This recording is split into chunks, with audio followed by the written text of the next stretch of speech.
Hey, do you have any idea how many hospitals are part of our network across the country? I believe there are 10 of them, but why do you ask? Well, the newest one, a clinic my dad set up as a sort of volunteer effort in a remote town, that's where you're being transferred. What? There's no place for you at this hospital anymore. I warned you, didn't I? I said I'd make you regret what you did. As Mr. Thompson's son, Alex, said this with a smug smile, my mind went blank. It's not that I don't want to accept the reassignment. If it's necessary, I'd gladly go, but this was clearly just harassment from Alex. Because I talked back to him, he ordered me to be transferred to a clinic in a remote town. Of course, there are people there who need help, and helping them is a doctor's responsibility. I understand that, but I still want to make a difference on the front lines. But Alex made this decision because he couldn't stand me using a transfer as a form of harassment. I understand. This is an official decision from the hospital, then? I checked with my dad, and he approved the transfer right away. I mean, I'm the one who's close enough to see you every day. Just remember, this is what happens when you tick off someone with connections in upper management. He said that, grinning from ear to ear. I regretted my words a little, but I hadn't said anything wrong. I believe that if I keep doing the right thing, one day, I'll be confident I did the right thing. Holding on to that belief, I put my thoughts in order and headed to the clinic where I'd been reassigned. Just as I expected, it was a quiet place, with many elderly folks around and a peaceful atmosphere.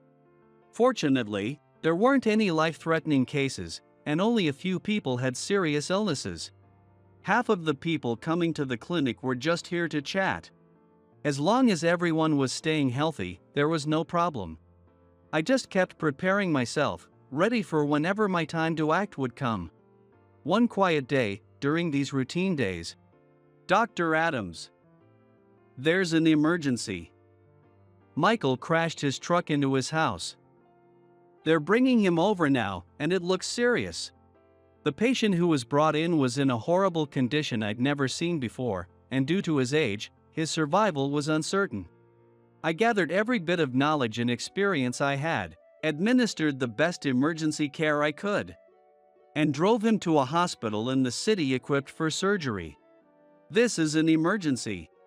I shouted louder than I ever had when we arrived at the hospital. He's losing a lot of blood, with 3 major areas of injury. I've given first aid, but his condition is critical. Please, hurry. Understood. After 2 hours of surgery, he managed to survive. I'm so glad he made it. Your quick emergency care saved him. Without that immediate blood control and wound pressure, he probably wouldn't have made it. Thank you. I'm just relieved he's alive. That's all that matters. The patient and townspeople expressed their gratitude, and I returned to my regular routine. I sincerely hoped there wouldn't be another accident like that and reminded myself to always be ready to respond. One day, though. It's been a while. How have you been? I was stunned to see a man who'd come to the clinic. It was none other than Mr. Thompson, from my days working in Tokyo. Even back then, he was usually busy with his own work, and we only saw each other a few times a week. I wondered what could bring him here. Long time no see, sir. But what brings you all the way out here? My name is James Adams, and I currently work at a hospital. I started working here 3 years ago, and I believe I've grown into a dependable doctor. I think I was trying harder than most people in this hospital. I treated each patient well and took pride in this work. My journey began back in elementary school. I was born to a stay-at-home mom and a dad who worked as an office employee, leading a simple but happy life. I'm home. Welcome back. I baked some of your favorite cookies, so go wash your hands, and you can have some. Really? Awesome. I was just craving cookies. Since my mother was a stay-at-home mom, she was always there for me when I was little. As I got older, I learned that my father worked for a small and medium-sized company and was so busy that he rarely had a day without overtime. Because of that, I grew very attached to my mom. "Mom, your cookies are the best in the world." "Thank you, sweetie." Hearing that makes all the effort worth it. "Should we save some for Dad, too?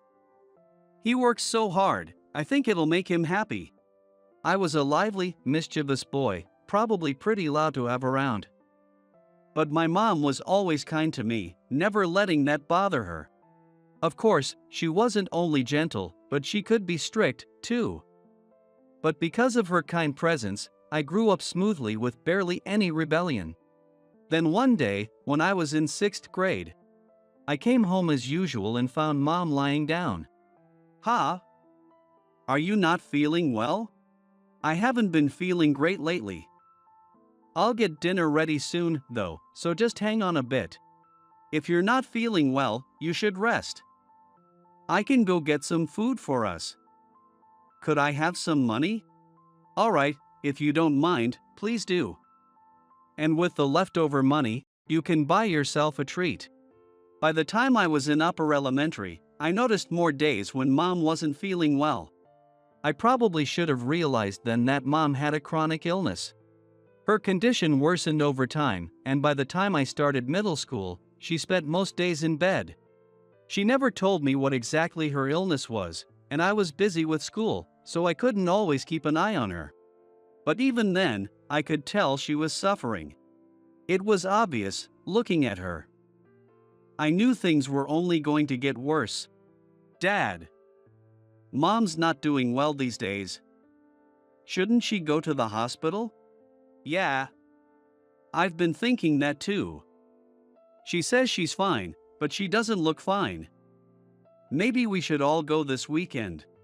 "Yeah, it's better to go before things get worse." We were all worried about her, so we decided to take her to the hospital that Saturday. But things took a turn on Friday. When I came home from school, Mom was lying on her bed. But this time, she didn't say welcome home like she always did.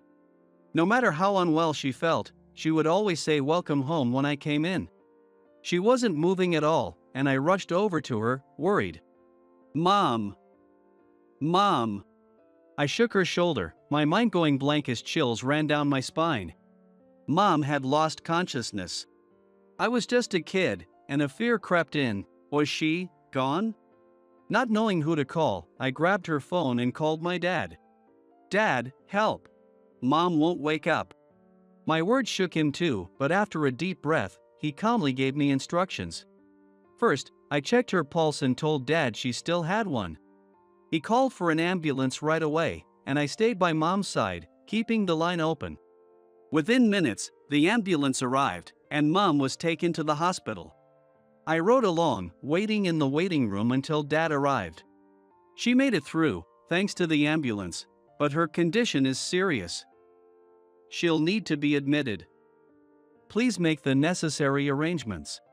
I could tell from Dad's face that this was more than serious. So Mom was admitted, and every day after school, I went to see her at the hospital. I kept hoping that with treatment, she would get better, but her frail appearance filled me with fear every day. She greeted me with smiles and even cracked jokes, but I felt she was pushing herself.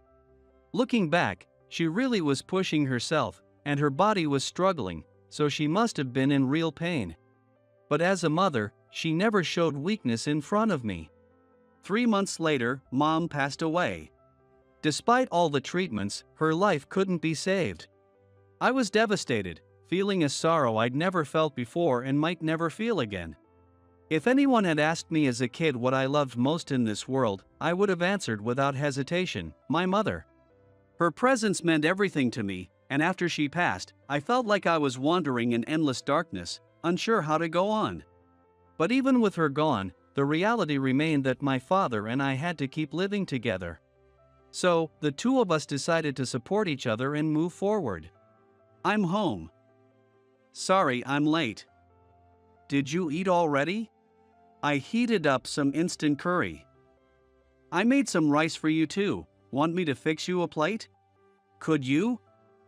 I'll go take a shower first.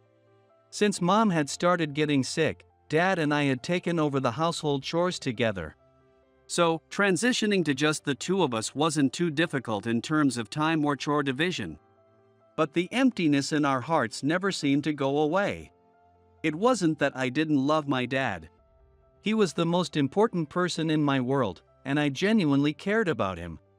But the void left by my mom's passing was far larger than I'd anticipated. And it wasn't just me, Dad felt the same.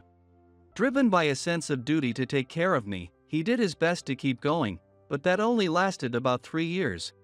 By the time I was finishing middle school, Dad had developed mental health issues from stress and could no longer work. I'm so sorry. I'm nothing but a burden to you. Useless father I am. What are you talking about? You've been there for me, Dad. Without you, I wouldn't have made it through middle school or survived Mom's passing. So please, stop blaming yourself. Thanks to Dad's efforts to support me, I was eventually able to pull through my grief over Mom. But there was no one there to support Dad in the same way. The combined weight of losing Mom and the stress of work took a toll on his mind. Dad wasn't just unable to go to work, but he reached a point where mental strain made even physical movement difficult. Thankfully, with the savings he'd built up and the insurance money, we'd be able to manage for a few years. And since Dad couldn't work, he was eligible for welfare support. Our lifestyle wasn't lavish, but we could get by. I could have started working to support him. But I wasn't only thinking about the short term, I was looking further into the future.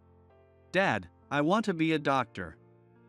Even if I started working now, I'd always carry the burden of a middle school education.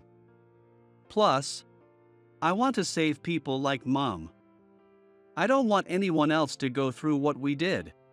Dad agreed with my plan and told me not to worry about the money, just to work toward my dreams. So, we began receiving welfare support, and I enrolled in a public high school. Of course, we couldn't afford tutoring, but I poured myself into studying on my own. As a result, I got accepted into a public medical school. I had to take out student loans, but I was determined not to waste this opportunity, so I studied with everything I had. Now, 3 years into being a doctor, here I am. As a doctor, I keep studying every day, striving to reach new heights. There's always more to learn, and the higher my skills go, the more lives I can save. Thanks for your hard work. Are you still staying? I'm just looking over my patient's medical chart. Something's been bothering me. I remember seeing similar symptoms in a book I read recently. So I'm trying to figure it out. I can see you're giving it your all, but don't push yourself too hard, okay? If you overdo it, it could take a toll. I'm still considered a junior doctor, but my seniors and the nurses have started recognizing my efforts. Having their support made me happy and motivated me to keep going. And since I began working as a doctor, Dad's health had gradually improved, too. The more I achieved in my role, the happier it made him. With his encouragement, I was able to keep pushing myself. But then, are you enjoying basking in your own effort? Huh? You just like hearing everyone tell you how hard you're working, don't you? To put it bluntly, you're just incompetent. You can't even get your work done within your hours. Do you realize you don't have what it takes as a doctor? Yes. I still have a lot to improve on, so I'm working hard every day. Your effort annoys everyone around you. Stop showboating, or I'll have you transferred. The word transfer shocked me, and I couldn't find anything to say in response. I wasn't doing anything wrong. I was working hard every day to save my patients, so why did I have to be criticized for it? Maybe in the hospital's business mindset, they had a reason to complain. But as a doctor, my focus is on saving as many lives as possible. That's why it felt so frustrating to hear complaints about my approach. Besides, he used his position as Mr. Thompson's son to say whatever he wanted. Even though he went through med school, no one here really respected him as a doctor. Mr. Thompson himself was too busy with his own work to notice just how tyrannical his son Alex had become at the hospital. I had the support of those around me who recognized my efforts, while Alex had neither trust nor respect from anyone. It was obvious who was in the right. I don't believe I'm doing anything wrong. Your attitude is what's annoying. Who do you think you are? At the very least, I'm facing my patients seriously as a doctor, not using my position as the director's son to throw my weight around. I knew it was provocative, maybe more than necessary. But someone like him needed to hear it straight. I didn't think my work deserved to be belittled, and he needed to see the absurdity of his actions. Always slacking off while using his dad's authority. But, so, you think it's okay to speak to me like this? I realize it's disrespectful, but I'm simply stating the obvious. Whatever. But don't think I'll forget what you said. I'm going to make you regret ever defying me. With that, he stormed off. Maybe he'd try some form of harassment, but I resolved that no matter what he did, I wouldn't waver in my values or beliefs. No matter the circumstances, my focus would remain on saving lives. I reminded myself of this again. Then, one day, a week later, I was summoned by Alex. Hey, do you have any idea how many hospitals we have in our network nationwide? I believe there are 10 of them, but what does that have to do with anything? Well, our newest facility, a clinic my dad set up as a kind of volunteer project in a remote town, you're being transferred there. What? There's no place for you at this hospital. Didn't I tell you? I'd make you regret this. Seeing his smug smile, I felt my mind go blank. It wasn't that I didn't want to accept the transfer. If it were truly necessary, I'd go willingly, but this was clearly Alex's way of getting back at me. Just because I talked back, he decided to send me to a rural clinic as a form of punishment. Of course, there were people there who needed help, and as a doctor, it was my duty to serve them. But I had my heart set on making a difference here on the front lines. The number of patients at this hospital far exceeded those who'd visit a clinic in a remote village. I wanted to keep honing my skills here, aiming higher as a doctor, so I could ultimately help more people. But I had no intention of refusing. No matter where I was, my core belief was always to give my all to save the patients in front of me. Understood. This is an official directive from the hospital, then? I checked with my dad, and he approved the transfer immediately. I'm the one who knows you best, after all. Let this be a life lesson about what happens when you cross someone with connections in the upper echelons. He delivered his words with a smug grin from start to finish. I felt a twinge of regret over what I'd said, but I knew I hadn't said anything wrong. I believed that if I continued doing the right thing, someday, I'd see that my actions were justified. With that faith, I put my feelings in order and headed to the assigned clinic. As I'd expected, the place was quiet, with plenty of elderly patients and a calm atmosphere. Fortunately, there were no critical cases, and only a few patients had serious illnesses. Half of the visitors just came by to chat, but if everyone was healthy, there was no problem with that.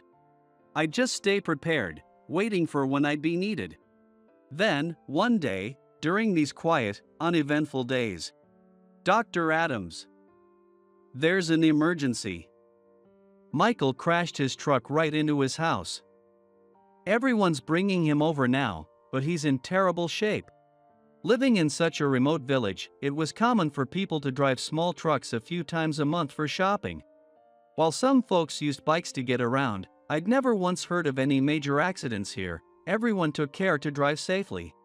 So this report took me by surprise, but having worked in a Tokyo hospital, I'd handled situations like this many times before. To steady my pulse, which was racing after so long without an emergency, I took a deep breath. The patient they brought in was in a dire state, unlike anything I'd ever seen, and his age made his survival uncertain. But I repeated my conviction to myself once again. It's a doctor's duty to save those they can, and I didn't want to see anyone else grieving the loss of a loved one, as I had with my father. I quickly drew on every bit of knowledge and experience I had. performing the best emergency care I could, and then rushed him to a hospital in town equipped for surgery. "Emergency room, please." At the hospital, I shouted louder than I'd ever shouted in my life. Even though it was a city hospital, it wasn't a particularly large one. The reception staff and nurses looked shocked. Most of them had probably never seen a patient in such a devastating condition before. Some even froze, paralyzed by the sight. Without experience, it's understandable not to believe someone could survive this state. He has 3 major injuries. I performed first aid, but he's critical. Please hurry.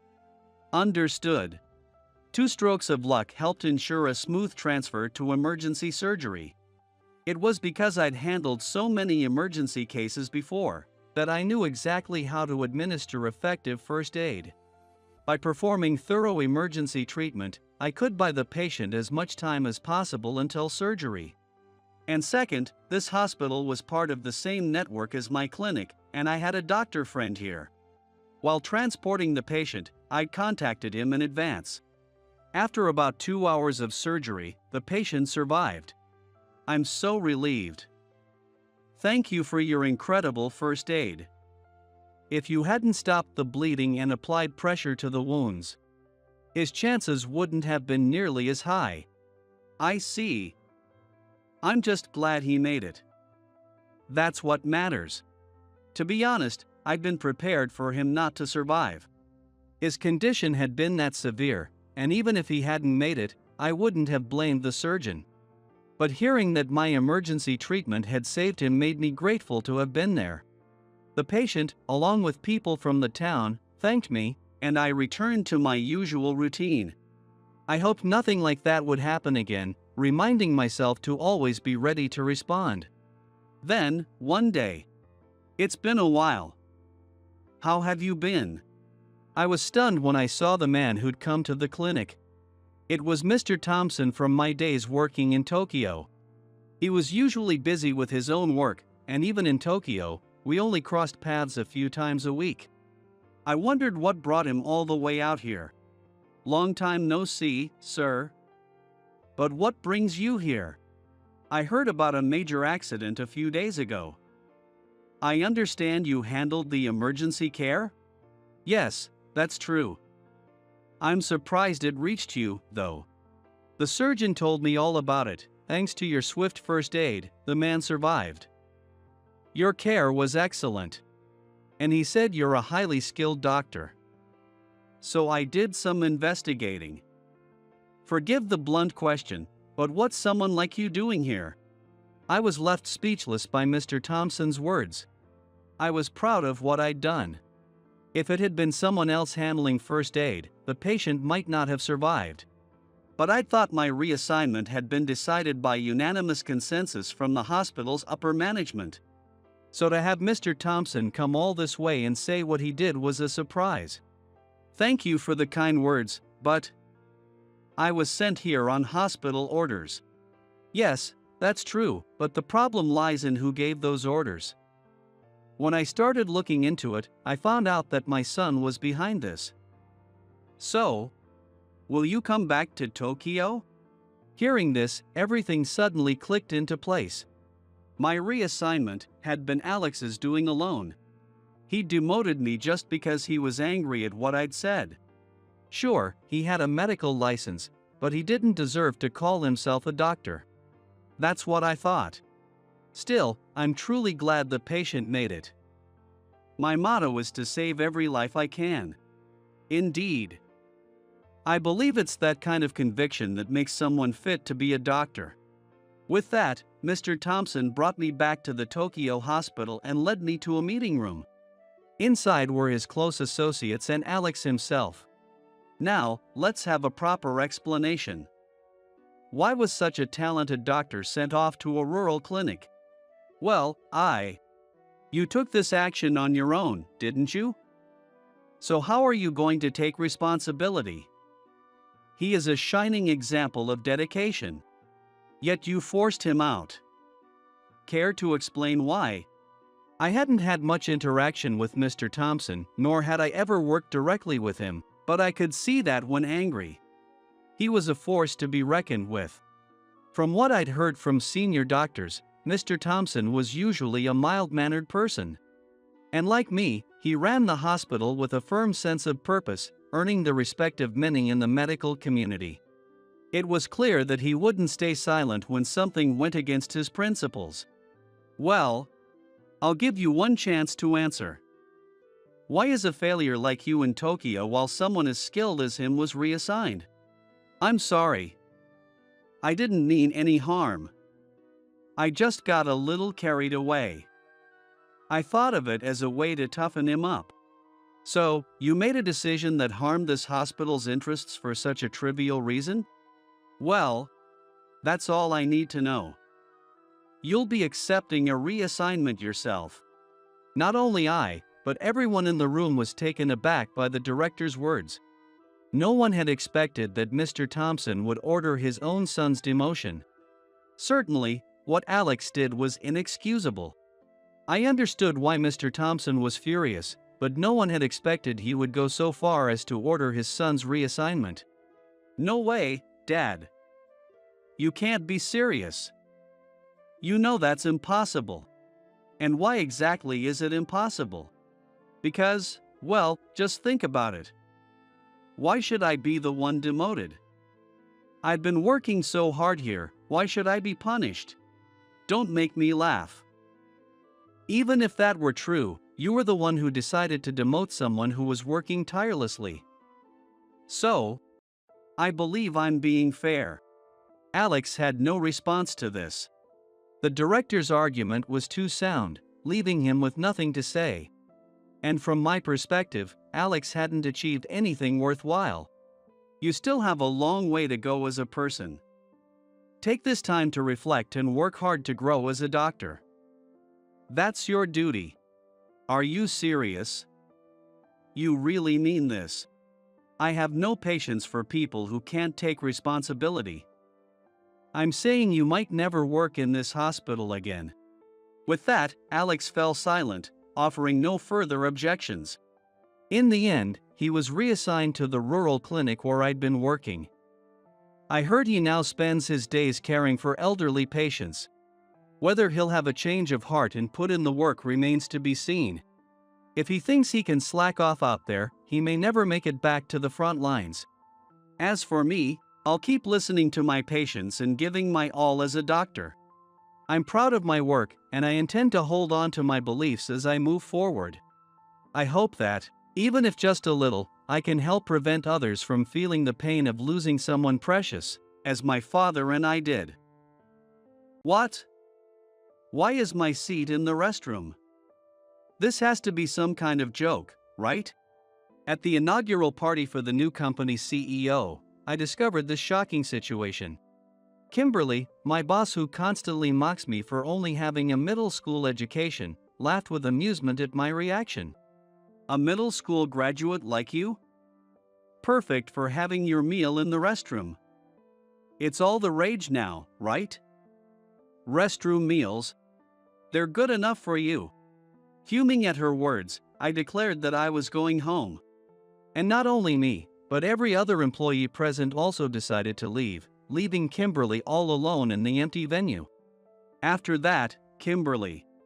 My name is Keith Underhill, 40 years old. I'm an average office worker at Kendall & Company, a small company in Tokyo. If I may say so myself, I'm neither outstanding nor lacking. Just somewhere in between. Good morning. Good morning, Keith. Greeting the folks in the sales department, I settled at my desk and started prepping for the day's work. I checked my appointments and calls and scheduled my day. At 40, it wouldn't be unusual for me to have a managerial title, but here I am, a regular employee. My sales performance isn't bad, but I think my lack of educational background has something to do with not being promoted. I'm what you might call an unusual case, a middle school graduate in this day and age. Keith, are you really a middle school grad? That's kinda surprising. Why didn't you go to high school? Hey, come on. That's personal stuff. Can't you imagine he had his reasons? Yeah, I get that, but aren't you curious? Don't you want to ask when you're curious about something? Man, saying I'm curious like that. It sounds like a kid. Tom, one of my colleagues, cited Scott, the junior who was so openly curious. These two are quite a pair, just watching them interact is fun. Well, yeah, it's only natural to wonder. You don't see many people with just a middle school education. It's fine, I don't mind sharing. Want to hear why I didn't go to high school? I explained to Scott why I started working right after middle school. I've told this several times before, so now I can keep it pretty concise. I actually wanted to go to high school, but I have 5 younger siblings. There were 6 of us all together. Wow!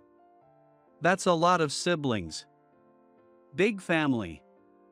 I'm one of 3, the middle child, and I thought that was a lot, but 6.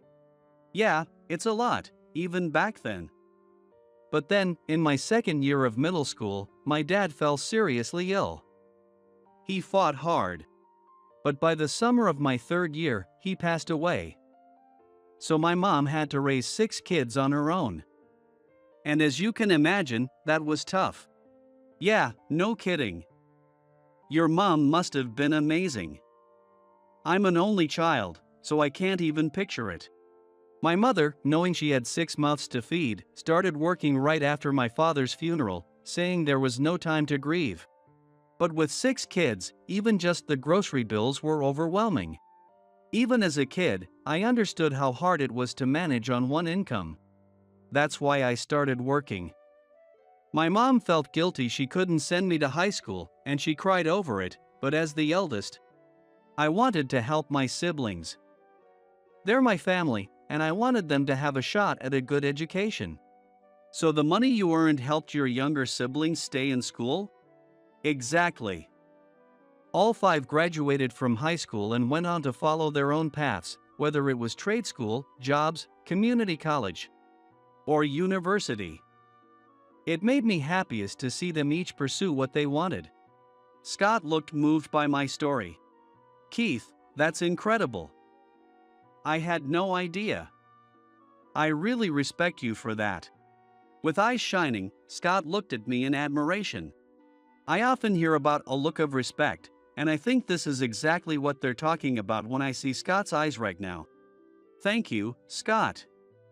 But I just did what I could for my family. Now, I'm just grateful to work hard here with everyone. Me too. I'm really glad to work with someone who's lived such a cool life like you. Thanks. Well, looks like our break's almost over. Let's work hard this afternoon. Right. Oh, excuse me, I'll head out a bit early. I've got something I need to finish up. As Scott hurriedly disappeared, muttering about running out of time, Tom let out a sigh. He's a good guy, but he tends to say whatever pops into his head as soon as he's curious about something. It's a little concerning. Tom, Scott's mentor, is older but joined the company at the same time as me, and we've known each other for a long time. Even though I only finished middle school, he never looked down on me and has always been a good-natured colleague and friend. I chuckled, patting Tom on the shoulder. Yes, but he means well. It'll take time, but he'll learn. Just gotta guide him a bit. You think so? Thanks, man. Well, let's get back to work. Let's do our best this afternoon. For sure. Gotta keep from nodding off. With that, we wrapped up our lunch break and prepared for the rest of the workday. My co-workers, juniors, and most of my supervisors are basically friendly and respectful. The key point here is basically, as there's one person who still sticks in my mind. That person is Kimberly, the female department head who constantly mocks me. Kimberly is a graduate of a prestigious university and carries herself like an elite, always looking for a chance to criticize my education. Keith, I noticed a typo in one of your reports. Can you read? Do you understand what you're writing? Or is this because of your education? These mistakes are a problem. I'm sorry, I'll correct it right away. I responded calmly, but I couldn't help sighing inwardly. Sure, it's my fault for making a mistake. No argument there. But a single typo? For one tiny error, Kimberly acts like she's won a prize, eagerly putting me down. And she seems to enjoy it. Do you, a middle school graduate, ever feel the difference in our levels when working with someone like me? Being open about my education level brings out all kinds of opinions from people. I understand that there are many ways of thinking in the world, and everyone has their own opinions. As for me, maybe it was different when I was younger, but at this age, I don't get hurt by it anymore. It's just baffling to see someone who can only view others based on academic credentials. All set. I'm sorry again for the mistake. I corrected the document, printed it out, and handed it to Kimberly. Really, don't waste my time with this. Unlike you, I have a busy schedule. With a dismissive "get your work done properly," she clicked her heels out of the room. I took a deep breath, letting go of the tension. Just then, Tom appeared and gave me a supportive pat on the shoulder. Nice job holding it together. If she's so busy, why bother with a single typo? Then Scott showed up, looking a bit pouty. He stared at the door Kimberly had just exited, not looking too pleased. Seriously. Kimberly's too much.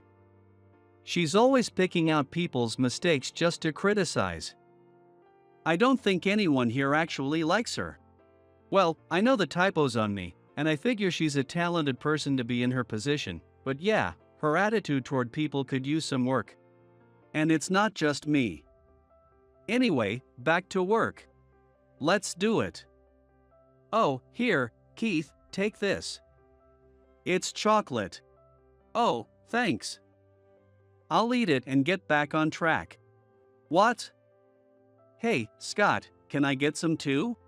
Tom, you don't have anything to be upset about, so no. Ah, come on. Don't be stingy. I laughed out loud at their playful exchange.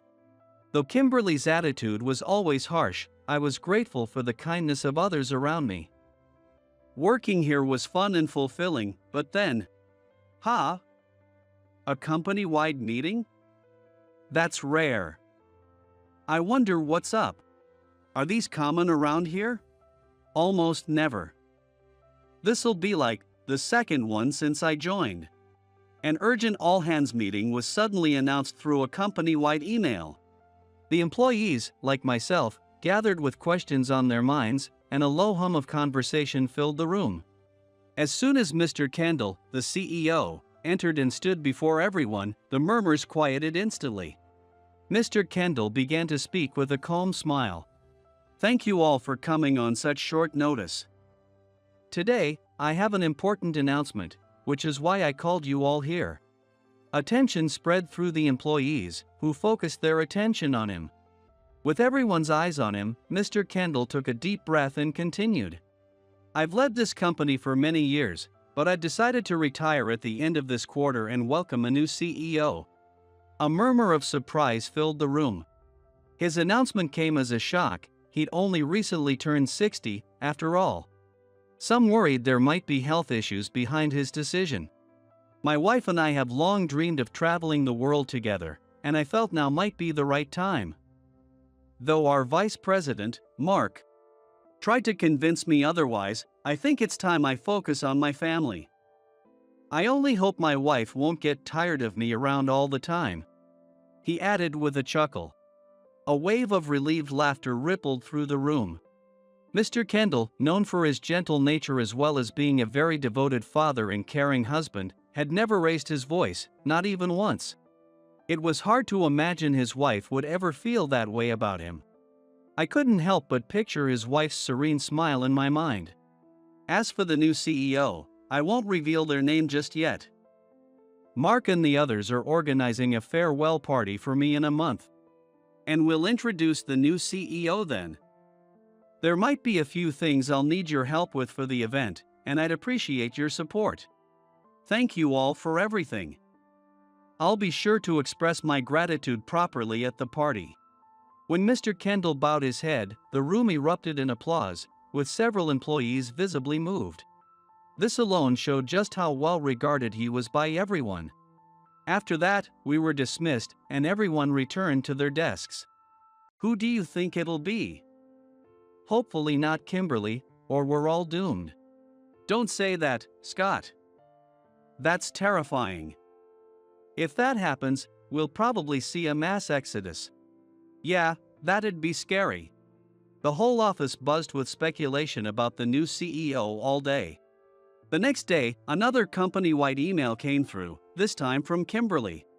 Everyone, please make sure preparations for the new CEO's welcome party is flawless. This is also Mr. Kendall's farewell, so no mistakes. Attached to the document that begins that way is a list detailing the responsibilities of each department. Our sales department, it seemed, was responsible for decorating the venue.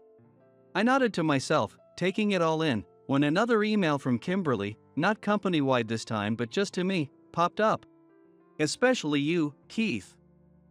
Even someone with only a middle school education should mind their manners. Kimberly's words carried a hint of mockery, but I calmly replied without letting it faze me. Understood. I sighed as yet another email arrived. Persistent, aren't you, Kimberly? I muttered, opening it. But it was not from her. Hey, Scott, I think there's a box of gold balloons over there. Can you grab it? On the day of the party, everyone was busy with preparations. Naturally, I was among them, decorating the venue. As assigned by Kimberly, each department handled their respective duties with energy and efficiency. Found it. Here you go. Thanks. This place is huge, but if we all work together, it'll look great. I'm excited to see how it turns out. Let's keep it up. Scott responded with a smile. Across the room, I could see Tom setting up decorations on the speech podium. Being in sales, I'd never done this kind of decorating before, but after some research online and on social media, I thought we'd pulled off a pretty good look. Are you doing it right? Not bad. So, the decoration leader is you, Keith? Flipping through the documents, she must have spotted my name listed as the decoration manager. She started grinning and teasing me. Not bad for someone like a middle school graduate. Maybe you should shift to a job where you can use this talent. How about creating an events department just for you? You'd be its only member, though. She laughed to herself, though I had no idea what she found so funny. Ignoring her, I continued working. I knew from experience that talking to Kimberly would only lead to more trouble. Oh, by the way, here is the seating chart for you. Double check it later, will you? And don't mess it up. Just then, Kimberly hands me the seating chart. I started to take a look right there, but she gave me a nasty look. You don't need to open it here. Hurry up and finish the decorations. With her scolding, I quickly tucked the seating chart in my chest pocket and returned to my station to continue decorating. Honestly, I've got to make a good impression on the new CEO somehow. I hear her cheerful voice behind me, and I can't help but cringe. Trying to get in the new CEO's good graces, huh? Good luck with that. As the time for Mr. Kendall's retirement party draws near, guests begin taking their seats one by one. The venue is lavishly decorated, with luxurious food laid out, creating a truly festive atmosphere. Since my work here is done, I gathered with my junior, Scott, and colleague, Tom, to finally check out the seating chart Kimberly gave me. We all opened the chart, probably at the same table since we're in the same sales department. I'm at table E, seat 34. Hey, we're right next to each other. I've got table E, seat 33. Listening to them, I stare down at my own seat assignment in stunned silence. The words in front of me were written like this: restroom. I feel as if my heart has stopped for a moment. In disbelief, I double-check the chart, then triple-check it, but each time, it shows the same word, restroom. What the? What? My quiet exclamation makes both of them glance at me with puzzled looks. Too shocked to process, I stand there, rooted to the spot. Hey, are you okay? You seem a bit off. Seriously, what's going on? Is there something weird written on the seating chart? Growing impatient with my lack of response, the two leaned in to take a look at the seating chart themselves. And then, their expressions changed as they saw it. This has to be a mistake, right? This has to be some kind of joke, right? Please, let it be a joke. This is awful. It's so bad I can't even laugh at it, Tom muttered, unable to hide his bewilderment. Noticing my reaction, Kimberly walked over, covering her mouth as she began to laugh loudly. I look at her and ask for clarification. What? Why is my seat in the restroom? This has got to be some kind of joke, right? Oh, did you see it? For a middle school graduate like you, Keith, the restroom's where you belong. Restroom dining is all the rage these days, isn't it? Completely unable to comprehend her words, I just stare at her. It just suits you better, doesn't it? I mean, really, a non-elite like you in the same space as me? How audacious. Isn't that right, she says, displaying an attitude that's not acceptable even for a boss. Anger begins simmering quietly within me. The noise around me feels distant, as if I'm observing it from afar. Fine. If that's your attitude, I have a response of my own. I look at her with probably the iciest glare I've ever given her. And my voice has never sounded this low before. Noticing my change in demeanor, Kimberly's high-pitched laughter fades, and she stares at me, surprised. What are you going to do? You, a middle school graduate, who doesn't have any power at all. Her loud voice catches the attention of the whole room, and tension immediately fills the air. Just then, the doors open, and Mr. Kendall enters the room. Oh, Mr. Kendall. My apologies, there are still some staffs who haven't taken their seats. Please, give us just a moment. She tries to push us to our seats, laughing nervously. I sigh, finally deciding what to do. This time, I'm going to raise my voice loud enough for everyone in the room to hear. It seems Kimberly assigned me a seat in the restroom. Apparently, since I'm a middle school graduate, I belong there. So, I'll be excusing myself. My apologies, Mr. Kendall, for making a scene during your celebration. Ignoring Kimberly's panicked expression, I bow deeply to Mr. Kendall.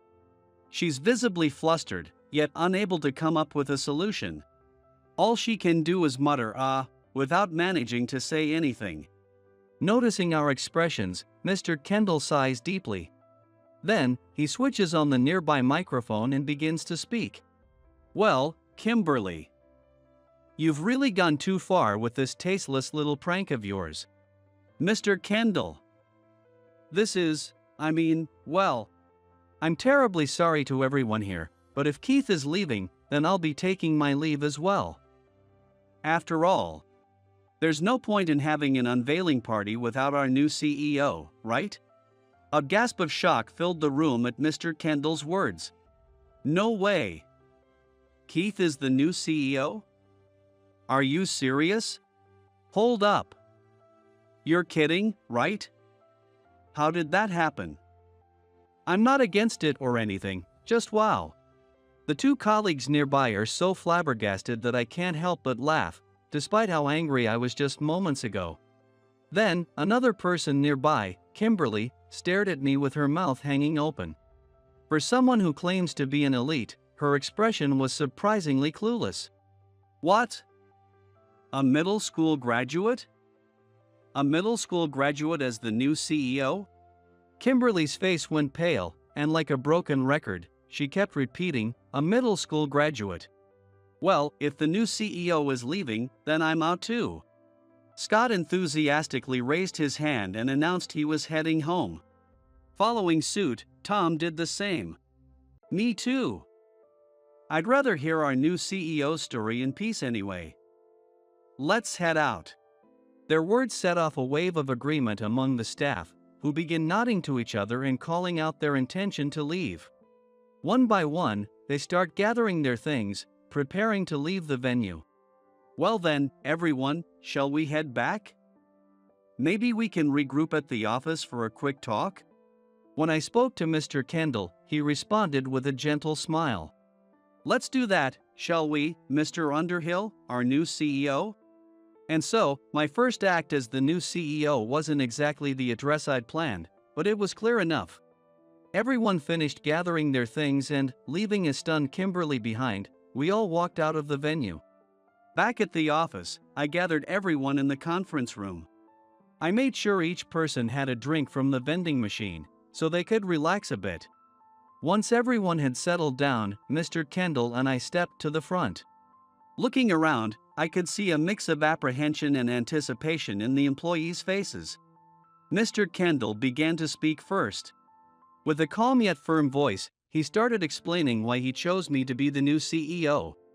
"Thank you all for gathering today and coming back to the office.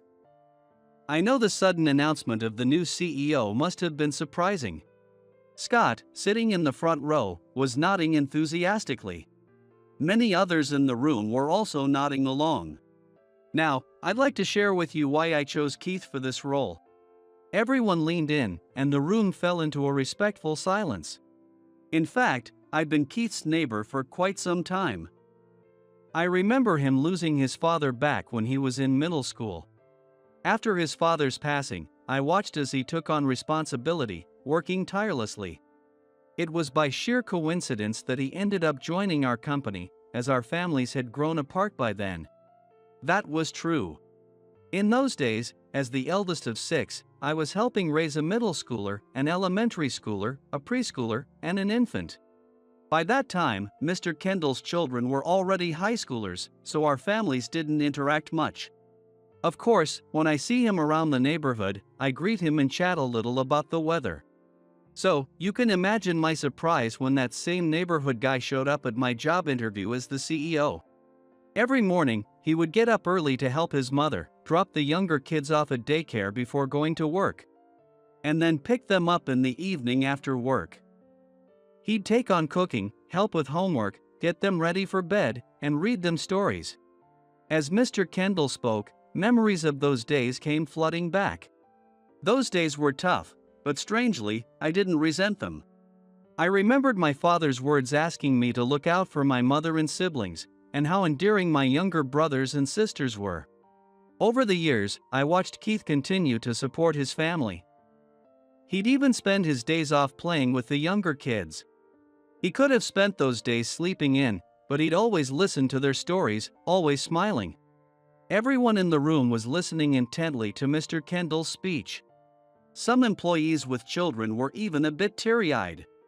Watching him, I began to think that Keith might be the one to lead this company someday. I believed he'd be someone who could guide and care for the employees like family. When the time came for me to step down, I wanted to entrust the company to him. Mr. Kendall paused before continuing. Of course, there was always a chance that Keith might change as he grew.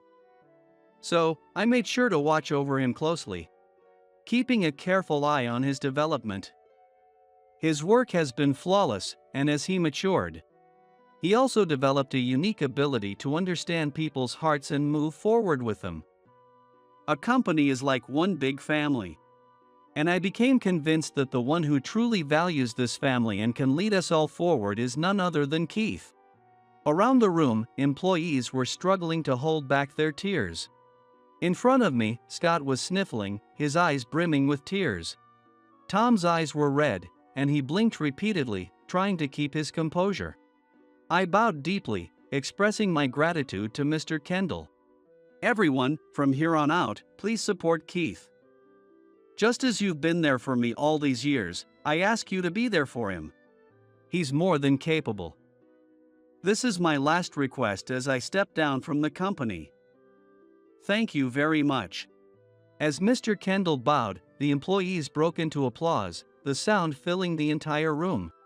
The sight moved me, leaving me momentarily at a loss for words. I accepted the mic from Mr. Kendall, took a deep bow, drew a steadying breath, and began to speak. Thank you, everyone. I didn't expect this opportunity from Mr. Kendall. At first, I declined, saying I wasn't capable of being CEO. But Mr. Kendall reassured me that I could do it. I truly struggled with the decision.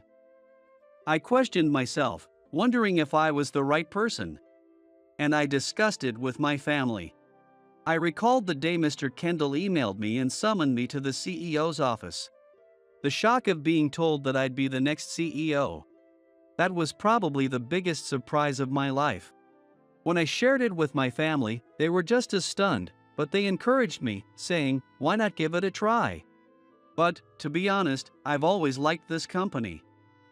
I've also really liked everyone who works here. Although I always thought Kimberly was a bit difficult. My honest remark made Scott burst into laughter, and soon, the laughter spread around the room. To be fair, Kimberly was particularly tough on me, though she treated everyone that way. She wasn't exactly someone people could easily warm up to. Everything that's happened, well, it's her own doing, honestly. I want to make this company an even better place with all of you. I already think it's a wonderful place. But I want to create an environment where honesty is rewarded and hardworking people receive the recognition they deserve. I want us to treat each other like family, supporting each other in our work. Will you lend me your strength? I look forward to your support. Toward the end, I couldn't stop my tears from flowing as I spoke. To hide it, I bowed deeply. There was a big round of applause for me, which didn't stop, and I heard voices cheering, "You got this, new CEO," which only grew louder. Though I felt embarrassed, I lifted my head, my face drenched in tears, and continued to express my gratitude. A gentle hand patted my shoulder, and when I turned, there was Mr. Kendall's warm smile.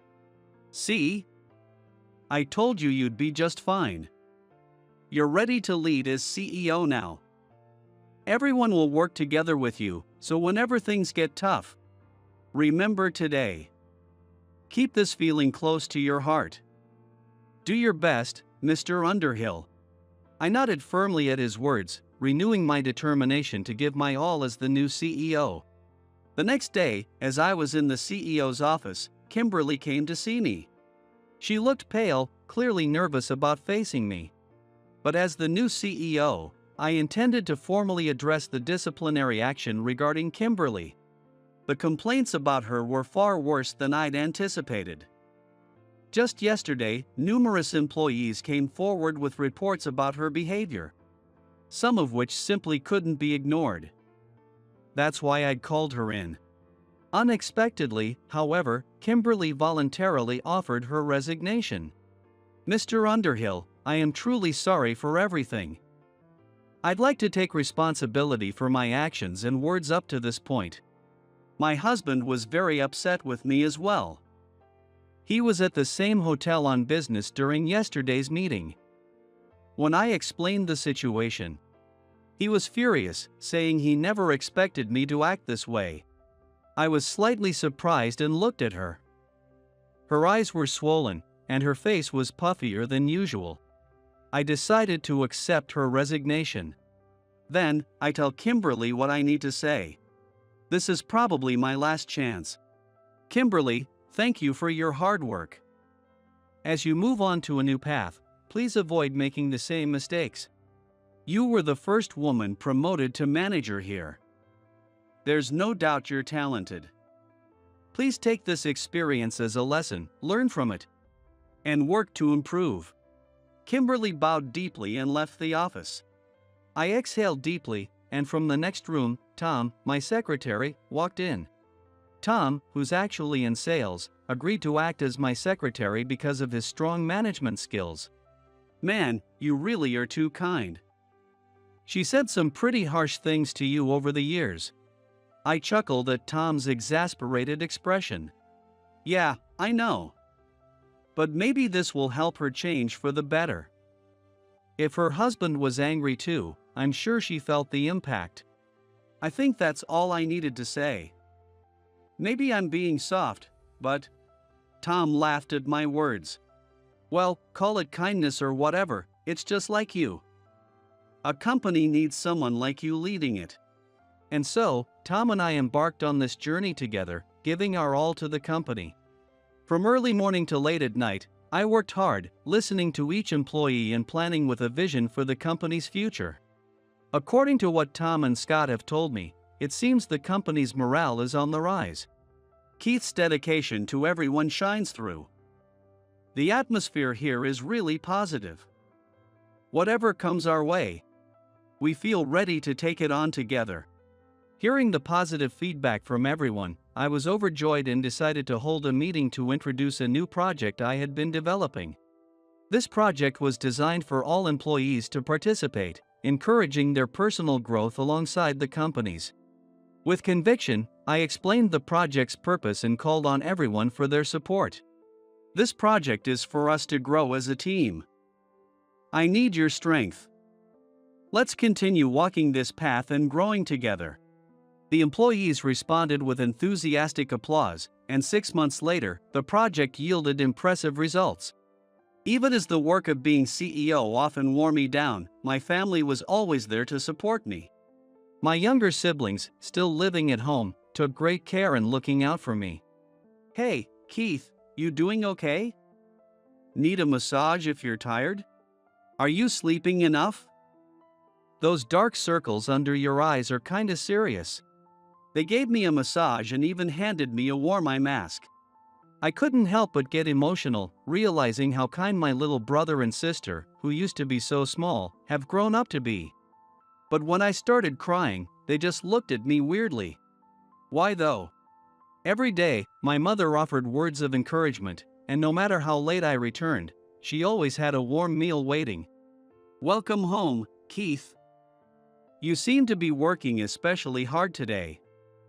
Take a break, and remember to take care of yourself. Don't overdo it, okay? Her comforting words and delicious cooking helped me relax, reminding me of just how precious my family's support was to me. All the hard work I poured into my role as CEO bore significant fruit a few years later. The company experienced remarkable growth, achieving record-breaking sales. Employees continued to rise to the challenge, bringing one successful project after another to life. All right. Thanks to everyone's efforts, our numbers are up. Let's have a celebration.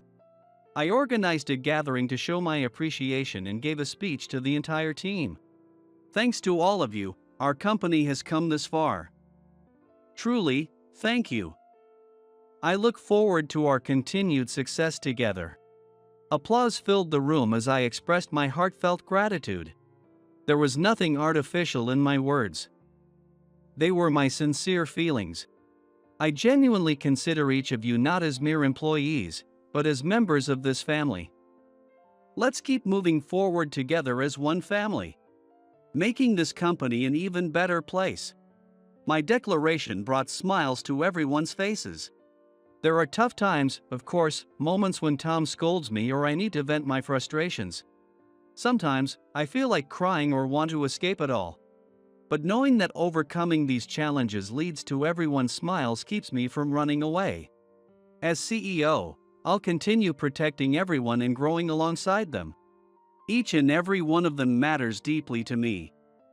Are you here for the interview? I called out to her, but my mom and the woman were busy wiping off her shoes with a towel and didn't respond. I watched them curiously until the woman finally noticed me and let out a quiet, "Oh." At that exact moment when our eyes met, the story that would profoundly change my life began. My name is Kyle. I was born into a typical family with a father who worked in an office and a mother who worked part-time. Whenever my dad had an early day or was off, he would spend time with me, playing catch or racing around. Always cheerful and playful like a kid himself. I loved him for that. But things started to change with my dad around the time I entered middle school. In those years when I was inclined to rebel against my parents, it was always my mom who dealt with me, so my dad was never around. He got promoted to section manager and said work kept him busy, often coming home late at night. Even on his days off, he'd leave to finish up work and sometimes wouldn't come back until the next evening. At first, I thought it was just how it was when you moved up in a job. But I realized something was off when he started wearing perfume every time he went out. He'd never been one to care much about his appearance, but after becoming a manager, he started paying extra attention to his looks. Seeing him like this, it felt like he was a different person from the dad I'd known. As a middle schooler, I suppose it wasn't strange, but we stopped going anywhere as a family, and conversations with my dad nearly disappeared. He went out alone, as if by habit, on every weekend. Even as a kid, I couldn't help but feel suspicious, so I knew my mom must have sensed something, too. Still, my dad didn't hide his actions, and he was blatant, even bold about them. On days off, he'd go off somewhere and return with a different scent of perfume lingering on him. Yet my mom said nothing, bearing it all silently. I couldn't understand why she put up with it, but over time, she seemed to lose her spark. She quit her part-time job and started staying home most of the time. On weekends, when we went shopping together, she would feel uneasy under others' gazes or get anxious when neighbors whispered to each other. In those moments, her breathing would become heavy, and I could hear it growing harder. I wondered if something was wrong with her health. I started worrying about it so much that I even searched the symptoms online. That's when I learned about a condition called social anxiety disorder. It affects people who struggle with talking to others or being in crowds. At that time, I didn't see it coming. That's what I thought. Because at home, she always smiled kindly and spoke to me with gentle words. As my entrance exams approached, she prepared healthy meals, saying, "Make sure to eat well," and cheered me on. But now that I'm older, I realize just how much she was forcing herself back then. She must have been hiding her vulnerabilities, so I wouldn't worry while I prepared for high school entrance exams.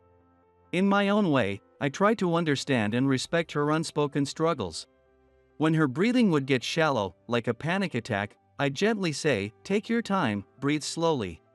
And while I tried to be there for her, my dad's selfish actions made me feel something even stronger than resentment. Every night, my dad would come home late, carrying the scent of someone else's perfume.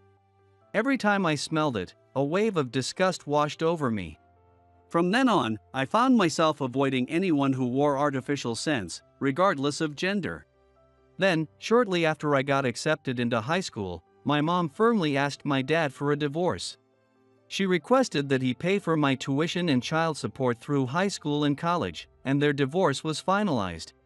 My dad packed his things into a large suitcase and, as he was about to leave, turned to me. "Kyle, you're always welcome to come see me anytime." He wore the same familiar expression, but I couldn't bring myself to answer. Alone, he opened the front door and walked out. After hearing the door shut with a final thud, my mom turned to me.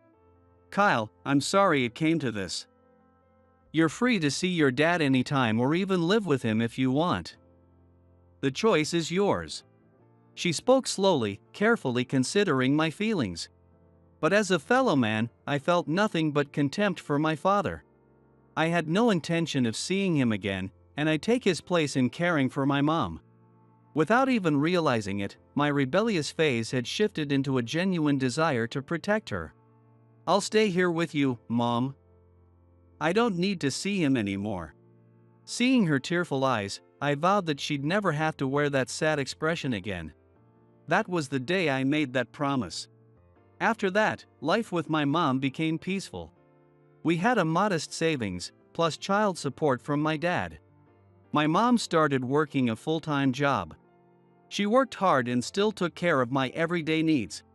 We couldn't afford luxuries, but life wasn't bleak, and gradually, her smile returned, and we finally found some inner peace. Her panic attacks lessened over time, and she stopped worrying about others' gazes. From then on, I focused on getting into a good college, finding a good job, and eventually making her life easier. Fueled by this determination, I studied hard. In the end, my efforts paid off, and I got accepted into my first-choice college. Even in college, my dislike for perfume didn't go away. By that time, most students had part-time jobs and started caring about cool shoes and fashionable clothes. I made an effort with my appearance too, in my own way. But just seeing a group of girls spraying branded perfume in the classroom and showing off the scent to each other gave me goosebumps. That sharp smell pricked my nose, and the unwanted memory of my dad's smug face flashed through my mind. Unconsciously, I started keeping my distance from people who wore heavy scents, and I became more selective with friends. College life was quiet but enjoyable enough, even without being the center of attention. In my third year, I jumped right into job hunting preparations, attending various seminars. I was determined to get into a respected company, better than my dad's. With that mindset, I threw myself into my job search. My efforts paid off, and I received an offer from my desired company. With graduation in sight, one day while I was at school, my mom called me. "Hello? What's up?" Since my mom rarely called, an odd feeling stirred inside me. I hoped it wasn't anything serious as I answered, but her voice had a different tone as she spoke. "Kyle, Grandpa just passed away. Can you come back to my parents' house soon?" It was the news that my grandfather on my mom's side had passed away. Trying to steady my voice, I replied, "I understand," and ended the call.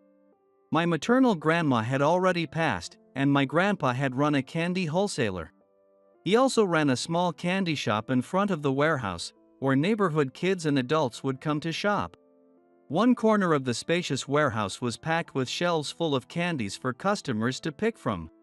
Grandpa was always at the counter, chatting with kids and handing out little extras, clearly loving his work. Like the other kids, I'd go to his store, and he'd smile warmly at me, "Oh, Kyle," and pat my head. And he would say, "Don't tell your mom," as he slipped me some extra treats. Grandpa was such a wonderful person, always laughing with the kids and meeting them at eye level. Once I got to middle school, I started buying fast food and snacks from convenience stores more often, so I rarely went to Grandpa's candy shop. Hearing of his passing, a wave of sadness and loneliness washed over me.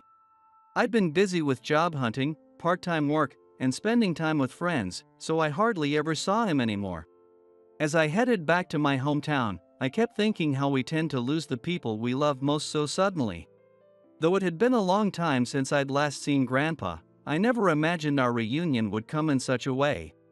Tears streamed down my face uncontrollably. As his only daughter, my mom decided to take over his candy wholesaler business. At first, she planned to shut down the shop, clear out the warehouse, and sell the land.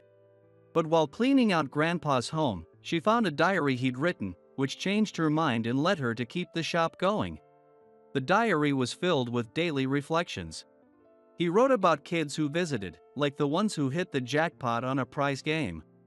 Or the new candies he'd stocked that weren't selling well, everyday moments, conversations with customers, each entry painted a picture of his days. Finding the diary must have stirred something in my mom. My grandfather had protected this candy wholesale shop for years, and now it was her turn to carry on. After learning about my mother's hopes, I decided to turn down the job offer I had secured and chose to help her keep the shop running. "Kyle, why did you decline the job offer you'd already accepted?" Mom asked with a look of concern. "I just realized it wasn't what I really wanted to do. Plus, seeing how much Grandpa loved this candy shop made me want to try it for myself." She didn't fully agree with my decision right away. However, I had already turned down my job offer. On top of that, I'll be graduating from college soon. Not wanting me to drift aimlessly, she reluctantly agreed to let me work at the candy wholesale shop. So, I began work as the second-generation president of our small candy wholesale business. Just because I became the company president doesn't mean I can handle the work right away. I don't even have experience as a working adult. Only 2 older men remained from the previous staff, handling warehouse tasks. So, besides managing the store, I took on customer service, negotiations, and sales. We managed to hold on after Grandpa's passing, and for a time, there was a surge in interest among younger people in old-fashioned candy shops, bringing a steady stream of customers. But once a large supermarket opened nearby, foot traffic dropped sharply, and we realized that retail sales alone couldn't sustain the business. So we switched to focusing exclusively on wholesaling. I've now been in charge for 4 years, and while we'd managed so far, our 2 warehouse workers recently left due to health issues. One with back pain and the other in poor overall health. It would probably help to hire someone new, but who would apply for a place like this? Besides, the company doesn't have enough funds to spare for additional wages. I resolved to handle as much as possible with just Mom and myself. Each day, we worked long hours sorting stock in the warehouse, then tackling administrative work late into the night. I had been pushing forward desperately, but it must have been incredibly hard on my mom. One day, she collapsed while working in the storage room. I heard a loud crash as a cardboard box fell, and I ran over to check on her. "Mom? Mom!" There she was, collapsed on the floor. Panicking, I quickly called an ambulance. At the hospital, the diagnosis was exhaustion from overwork. The doctor, Dr. Nolan, diagnosed her with exhaustion and urged that she take some time to rest. I was going to protect my mom. With that resolve, I decided to help her run the candy shop together, but I never thought I'd end up causing her pain. As I looked at her sleeping face on the hospital bed, I felt so guilty that tears streamed down my face without me even realizing it. They told me she'd need to stay in the hospital for 2 or 3 days. Although I wanted to grab some things for her, I didn't want her to wake up alone, so I sat by her side that day, lost in thoughts about our future. We needed help, so I would post a job ad. Even just one extra person would ease Mom's workload a bit. While thinking about this, I drifted off to sleep. The next morning, I awoke to the sound of my mom calling my name. "Kyle. Kyle." She spoke in a faint, strained voice. "Oh, Mom, you're awake? I'm so relieved. How are you feeling?" Mom looked around, puzzled, and asked why she was here. "Where is this? A hospital?" She glanced around curiously. "That's right, it's a hospital. You collapsed yesterday, and they brought you here by ambulance." As I explained, she started to sit up. "Oh, I'm sorry to trouble you. I'd better hurry home and get everything ready." I held her back, gently but firmly. "Mom, don't worry about the deliveries, I'll take care of them. Dr. Nolan said you need rest. You'll be here for 2 or 3 days. I'll head home now and bring you whatever you need." Upon hearing this, she suddenly began to cry. I'm so sorry." She murmured it over and over. "Why are you apologizing, Mom? You just pushed yourself a little too hard. Now, let's focus on resting and getting you well again." I reassured her, comforting her as she wept. After heading home to gather her belongings, I went back to work. I had to prepare the orders due that day and get them ready for the delivery service. Working tirelessly, I managed to get everything done on my own. The next 2 days were so hectic that I barely remember them. I was working non-stop. Managing to handle everything on my own made me feel even more strongly that I needed to step up and lead as president. When Mom was discharged, I told her I'd decided to put out a job ad.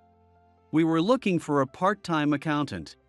The wages aren't particularly high. It's been a week since the job posting went up, and not a single person has applied. Nothing today, either. Doing everything by myself left me exhausted, and I found myself grumbling alone in the storage room. All that came out were sighs. But 3 days later, the phone finally rang with an application. Today was the interview. I knew it was a lot to put on one person, but I couldn't help feeling hopeful about this chance. That's what I had been thinking. It was a woman, just a year younger than me. I hoped she would be someone simple, not flashy, and without any perfume. As the interview time approached, I heard Mom's loud voice from the front entrance, which used to be the storefront. "Oh my, what should I do?" my mom said, clearly thrilled that someone had applied. She had been eagerly cleaning the windows since morning. "We don't want to give a messy impression," she said, filling a bucket with water. As I worked in the office, Mom returned with a worried look, grabbed a towel, and hurried back to the entrance. "What's going on?" Even though I called out to her, my mom was in such a hurry that she didn't seem to hear me. Curious about what was happening, I followed her to the entrance, where I saw a woman in a suit standing there with a stunned expression on her face. "Are you here for the interview?" I called out to her, but my mom and the woman were busy wiping the shoes with towels and didn't respond. Puzzled, I watched as the woman noticed me and let out a small, "Oh." Mom looked up, noticing I was standing behind her. "Oh, Kyle. This is the person here for the interview, but..." I accidentally spilled the bucket of water all over her shoes. Mom explained, and I looked over at the woman. "Oh, I'm so sorry.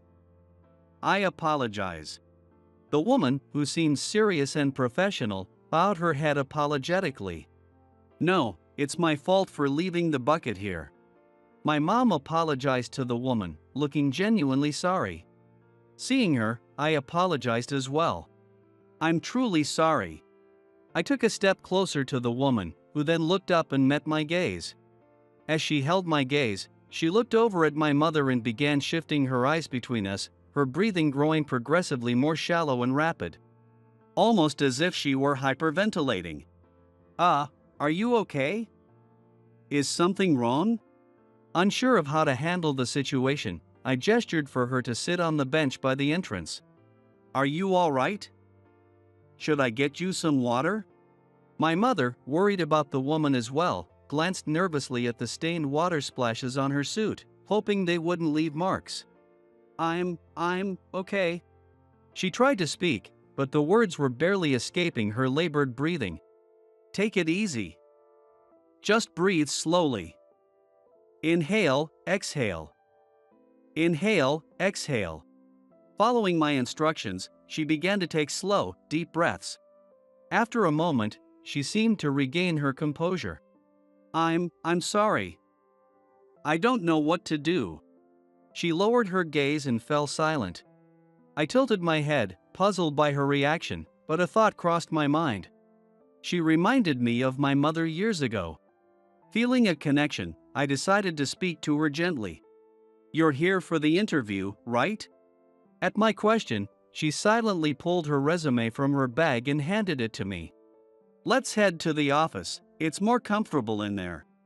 When I said that, the woman followed me in silence. I could see from her slightly trembling shoulders that she was struggling to hold back, doing her best to endure interacting with others. So I kept my back to her and spoke without making eye contact. "Your feet must be soaked and cold. Do you have anything to change into? Are you all right?" In a strained voice, she shook her head, replying, "I'm fine." I gestured toward the office sofa, and she nodded slightly before sitting down. My mother followed, sitting next to me. As I glanced over her resume, my eyes widened in surprise. Her job history listed some well-known companies, along with impressive certifications like Certified Financial Planner and Certified Bookkeeper. She even had a forklift operator certification. "Wow, you have some impressive qualifications." "I'm grateful that someone so skilled would apply here," my mother remarked warmly, but the woman remained motionless. "With such a career at a major company, may I ask why you left?"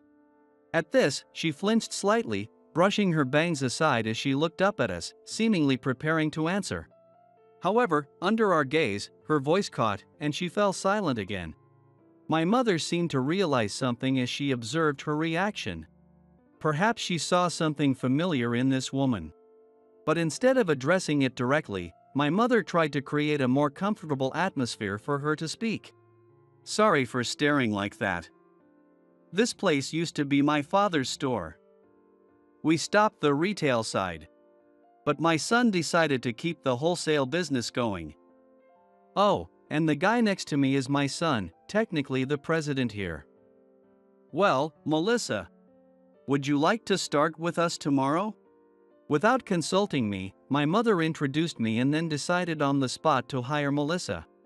Melissa looked at my mother in shock, her eyes wide with surprise. "Mom, she hasn't even told us anything yet." My mother placed her hand over my mouth, stopping me from saying more. Melissa simply nodded in silence, without responding. The next day, Melissa arrived at the office just before 8:45. "Good morning."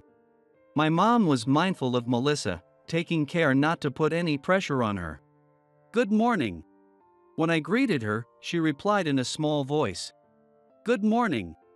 Her voice was faint, but she answered me nonetheless. From there, my mother guided her through the tasks with little conversation, and the workday ended quietly.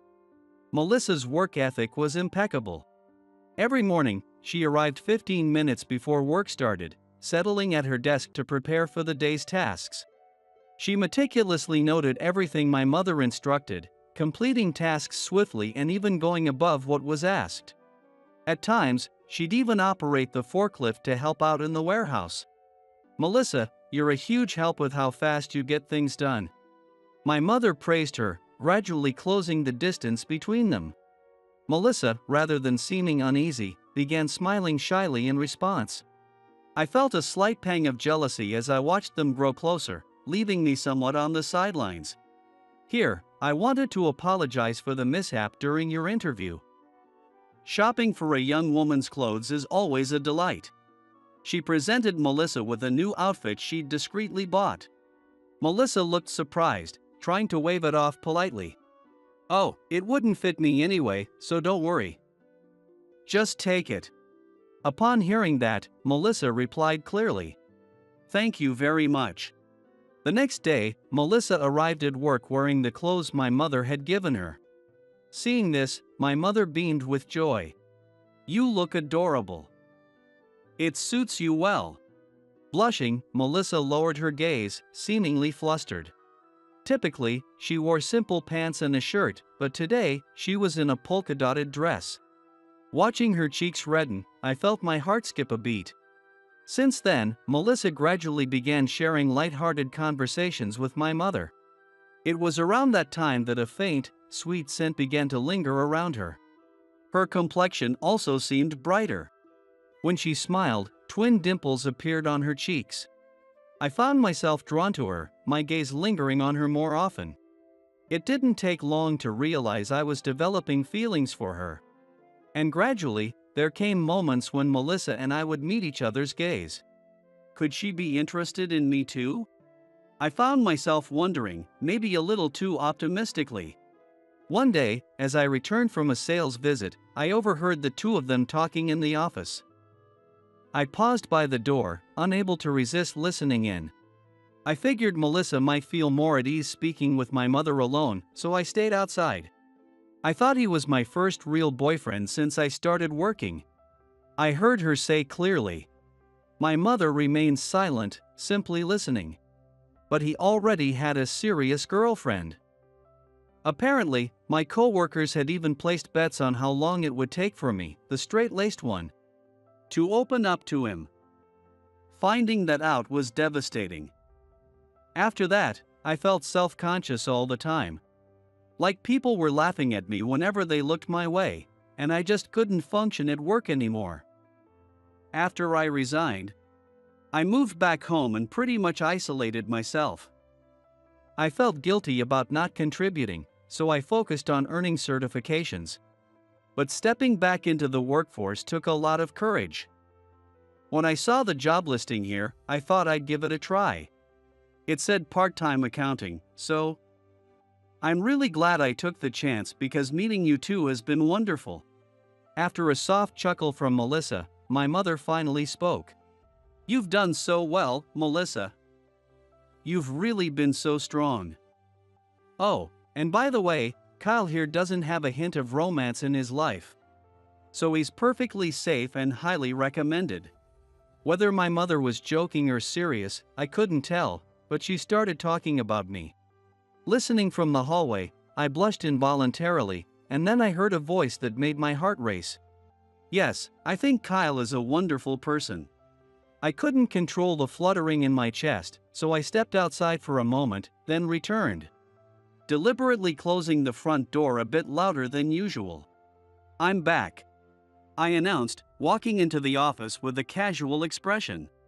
The two of them looked up at me with warm smiles. "Welcome back. and Melissa followed as well. Welcome back. I glanced at her and felt a rush of nervous excitement as she smiled at me, a bit puzzled. Speaking of which, we still haven't celebrated your arrival, Melissa. How about the three of us go out for dinner tonight? Riding on the confidence I'd gained from overhearing her words, I made the suggestion without thinking. I'll sit this one out, my mother replied. Melissa, go let him treat you to something fancy. I looked over at Melissa. Oh, thank you very much. That dinner marked the start of many outings together. With two people close in age spending time together, it was only natural that emotions would start to stir. On one of our dates, just as my mother had intended, we officially began dating. The sweet fragrance that always lingered around her didn't bother me in the least. I used to find perfumes unpleasant, as they reminded me of bitter memories with my father.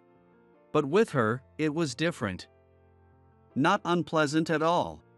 Was it because I'd grown up? Or perhaps because, in some way, I'd come to feel a bit of gratitude toward my father for helping me get through college? One day, while I was thinking about such things, Melissa and I were working late. She suggested taking a short break and placed a cup of coffee beside me. She sat back down, took a sip, and then asked me a question. Why were you so kind to me when we first met? Surprised by the sudden question about that day, I answered plainly. Someone close to me experienced something similar. You reminded me of them, and I thought maybe you were going through something hard too. That's right. I'm really glad I found the courage to come for the interview. She said this while looking at me with a warm smile. Encouraged by her question, I decided to ask one that had been on my mind. I'd been wondering, what's the perfume you're wearing? Melissa answered my question like this. This? It's lavender scent. Kyle, your mom gave it to me as a gift. Something about it having a good effect on the autonomic nervous system. Or something like that. She said, with a bit of an embarrassed laugh at her hazy memory. Then she continued, but, you know, when I smell it, I feel so calm. I used to be terrified of people's looks and whispers, but now, it's like my own little remedy. Hearing her story, I felt a quiet understanding within myself. I realized my mother had made her peace with the past. After all, she'd given Melissa a perfume that reminded her of my father's presence. She must truly be over it now. Relieved, I murmured to myself about her. Your smile is my peace of mind. It was far too embarrassing to say that to her face. So instead, I simply said, Thank you. Melissa looked at me with a curious expression, not quite understanding what I meant. No, it's me who should be thanking you. Because of you and your mom, I'm here working and able to meet you. So, I'm really, really grateful. She spoke clearly, as if to say that her gratitude was no less than mine. Smiling, I responded, while thinking to myself. It wasn't that I helped her recover, rather it was Melissa who freed both my mother and me from the painful memories tied to the scent of perfume. In the future, I knew I could keep smiling and laughing alongside her. I want to show my mother this side of us as soon as possible. And I want to protect Melissa's smile, now and forever.